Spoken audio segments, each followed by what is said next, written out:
We have more for Your Ears Only. I'm David Alpern. I'm Catherine Herzog with this news quote, Voter ID, which is going to allow Governor Romney to win the state of Pennsylvania, done.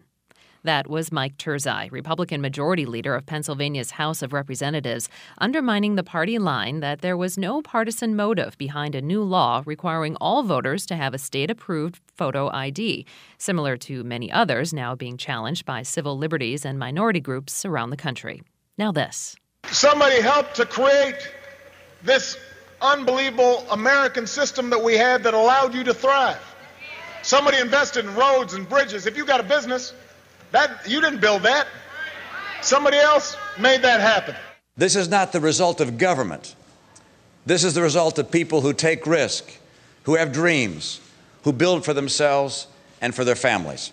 The White House contenders continue to jab at each other over job creation. Barack Obama stressed the physical and economic infrastructure that makes such creation possible.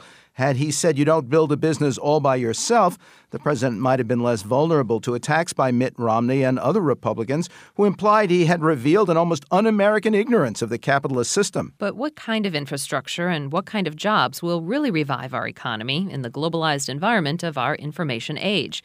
10 years ago, a book by Professor Richard Florida provided one answer, titled The Rise of the Creative Class. It also foresaw some of the critical problems that have arisen since.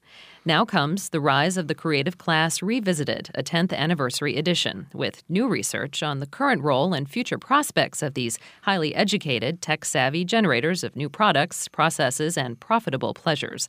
And for Your Ears Only, we're pleased to have Richard Florida on the line now. Welcome to our program. It's great to be with you. Give us a more comprehensive definition of the creative class.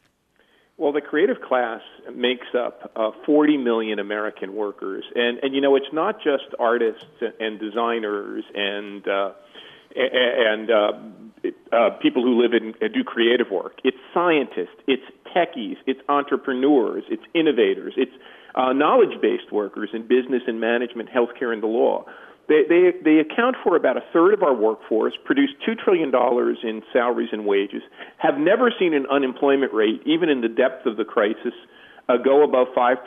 And in some cities in metro areas, they make up more than 45, nearly half of the workforce. So they're really the growth force and economic force powering our economy.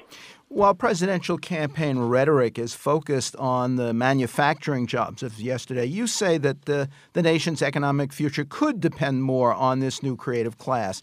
But the definition and requirements for that class seem to exclude so many working people, blue-collar working people. How can it become the centerpiece of a new political, cultural, economic order, locally and nationally? Well, it has to be. Our economy has become an innovative and knowledge and creative-driven economy. As I said, it's 50% of all wages and salaries, 3/4 of domestic purchasing power.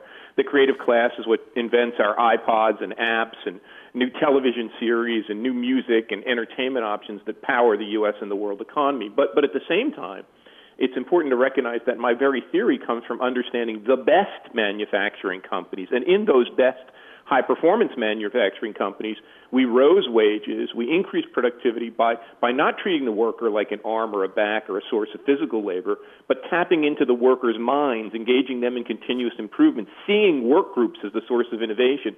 We have to do that for all of our workers, including the nearly 60 million, in fact, more than 60 million who toil in low-wage service jobs that almost every political candidate has forgotten about and pundit. Those people make half of what a blue-collar worker makes and a third of what a creative class worker makes. We have to engage them in innovation. We have to tap their creativity. We have to drive up the wages of people who, prepare our food, take care of our children, take care of our aging parents, take care of our homes. Those jobs can't be offshored, and we have to make them better jobs if we want to create a middle class and grow our economy. Well, what are some of the areas where the contributions of your creative class can be best observed? From Silicon Valley to Seattle, from San Francisco to Boston, in New York City, in Austin, Texas, in Boulder, Colorado, even in the heart of the Rust Belt, in Ann Arbor, in Madison, and now rebuilding Detroit. It's that creative class that is developing the new cutting-edge projects, and not just in technology. Right now in America, something that's very heartening is that young creatives are going back and reinventing our manufacturing industries. They're adding design to everything from bicycle making to furniture making, and they're going back and reinventing agriculture, developing cleaner and greener, more organic, locavore ways of doing agriculture. So in a sense, this creative engine is the source of growth and prosperity. We have to get away from thinking that housing and cars and financial shenanigans will build our future. Hopefully the crisis did that, and get back in touch with our soul, our core economic asset, which is the creativity of all of our people. You know, there is an interesting argument. In fact, Tom Friedman of the New York Times made this once, that places that are endowed with natural resources, they have a curse, he called it, and he pointed at the Middle East. I think one of the things that's really amazing about the United States, and I also live in Toronto part of the year, teach at the University of Toronto, also true of Canada, is the natural resource centers of the United States and Canada. Let's take two in particular, Houston, Texas, and Calgary, Alberta. They have combined this ability to extract stuff out of the ground with cutting-edge creativity. You know, Houston has one of the highest concentrations of software workers in the world, and Alberta and Calgary, Canada, has the highest incomes in North America. To what degree is the creative class concerned about the arguments over government regulations as a mechanism for equality, fairness, and environmental preservation? When it comes to the creative class, they're a very interesting political beast. And many are independent, some skew Republican, some skew Democrat, but they share a couple of things in common. One, they tend to be fiscally conservative. They don't want government squandering their money. Two, they tend to be socially progressive or liberal. They want open rights to all, to live the way they want and have the families they want.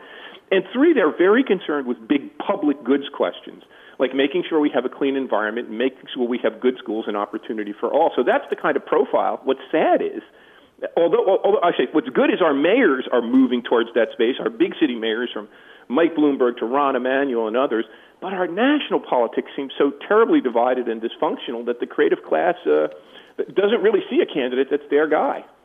Richard Florida is director of the Martin Prosperity Institute at the University of Toronto and author of The Rise of the Creative Class Revisited, 10th Anniversary Edition from Basic Books this month. Quote from the news, "It's big." That was BCG Partners analyst Colin Gillis on the pay package that lured 6-month pregnant Google executive Marissa Mayer to sign on as the new CEO of Yahoo.